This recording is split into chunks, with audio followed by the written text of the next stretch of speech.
Are any of you experiencing any anxiety about the presidential election? A few nodding heads. Literally, it's 2 weeks away from today. And virtually Harris and Trump are tied neck and neck, especially in the battleground states. So I have found a bit of anxiety creeping into my mind, especially when I read a little bit too much news. Is that true for you? In addition to our monastic precepts here at the Abbey, we also have in-house guidelines, which are very helpful, and they act as a protection for us. And so we have some guidelines that, for instance, we don't use the internet in our bedroom.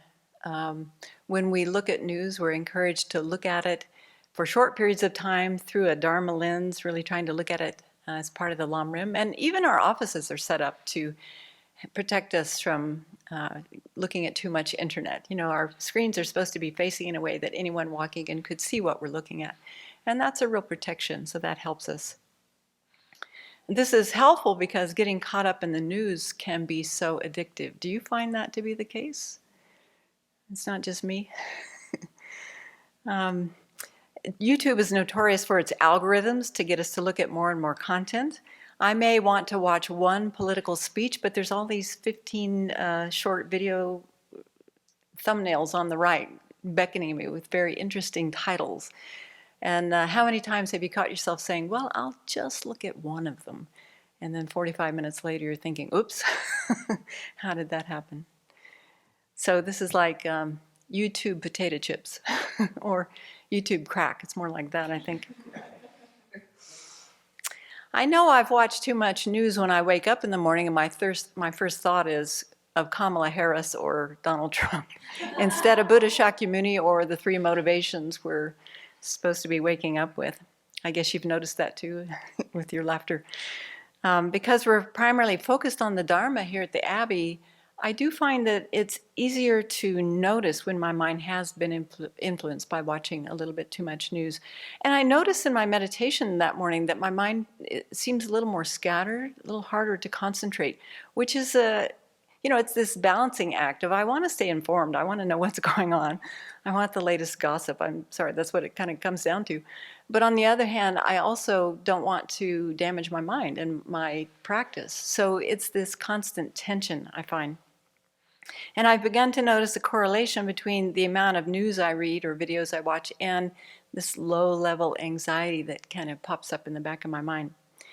So I see this rising anxiety as an indicator of when I'm moving away from the Buddhist worldview. You know, that's really what's happening there. I'm getting more involved in attachment or getting swept up in shades of fear and hopelessness and future traveling, thinking about what's going to happen.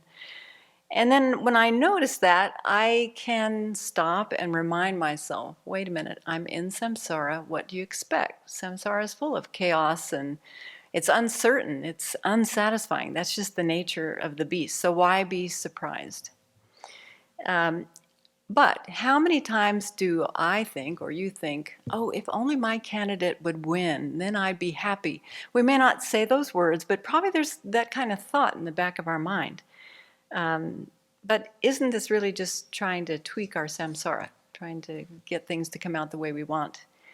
Whoever is elected president is going to inherit a big challenge, whoever it is, whatever political party comes into office. There are huge economic challenges and climate crisis and growing international conflicts. These things are not going to go away overnight just because one party or the other gets in office. So, even if we do turn the page, there's still another page that we have to deal with. It's not like everything gets fixed. So I try to remind myself that this election is only about this one life, and that puts it into a Dharma perspective for me. It's only about this one life. Whereas how I guard my mind and my actions now around this election could possibly impact many future lives. So I find that to be a good reminder. Elections are impermanent. Presidents are impermanent. This precious human life is impermanent. So how do I want to use it? That's what I try to come back to. And the fact is we live in degenerate times, so afflictions are more rampant. That's just a fact. That's just a nature. It's growing exponentially.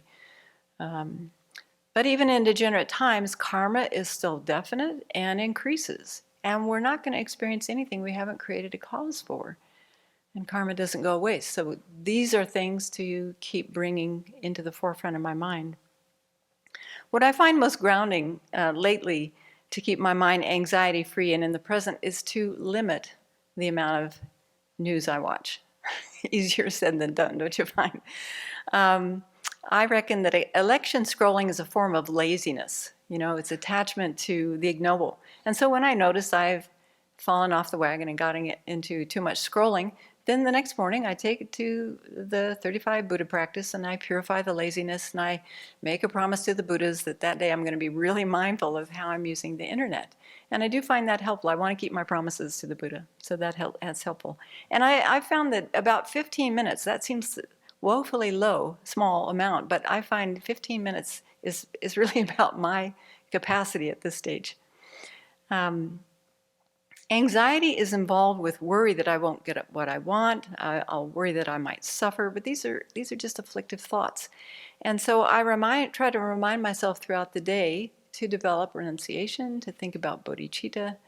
And I love this this one aspiration by Lama Zopa Rinpoche. He says something like, "Until I achieve enlightenment, until I die, especially today, may all my actions of body, speech, and mind, such as listening, reflecting, and meditating on the Dharma, walking, sitting, eating, sleeping, and so forth, all become a cause for full awakening, not a cause for samsara." So having little aspirations or big aspirations like that in our pocket can be helpful, just to, call them up as we go through our day.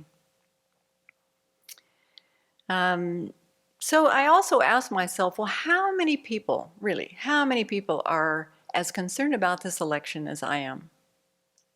It's an interesting thing to think about. 8 billion, something larger than 8 billion people on this planet. How many of them are really so concerned? You think half? I don't know.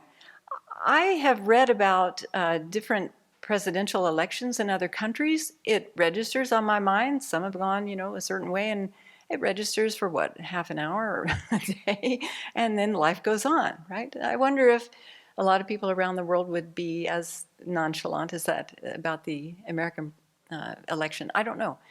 But if we think about how many sentient beings are concerned about this election, that puts it into a different perspective, doesn't it? So I find that helpful too. And then, of course, Shantideva's advice in Chapter 6 is practical to any situation like this. Like, why be worried? Why be upset if something can be done to remedy the situation? And if nothing can be done, what's the use of worry? So what are the things we can do? Well, we can vote. And I think everyone in this room has already submitted their mail-in ballot, so we've done our job. We've voted. We can also dedicate our practice for an election outcome that will be greatest benefit of all sentient beings now and into the future. Those are things that we can do on a daily basis, or we can do that on a daily basis. And then other people can get involved with phone banks and knocking on doors and putting up signs and contributing money to their candidates, things like that. So there are things that we can do, and once we've done all that we can do, then we can relax, right? So no matter what the outcome of this election is, it's imperative to remember that our mind is the creator of our happiness and suffering, not an election, not what someone does outside externally. That might be a condition, but the real matter comes back to our own mind, how we're using our own mind, and that practicing the Dharma is the best thing we can do no matter what happens today, no matter what happens on November 5th or November 6th, or whenever the outcome of the election is apparent to all of us, or whenever the new president is what do they call it? Inaugurated on the steps of the Capitol, or Congress certifies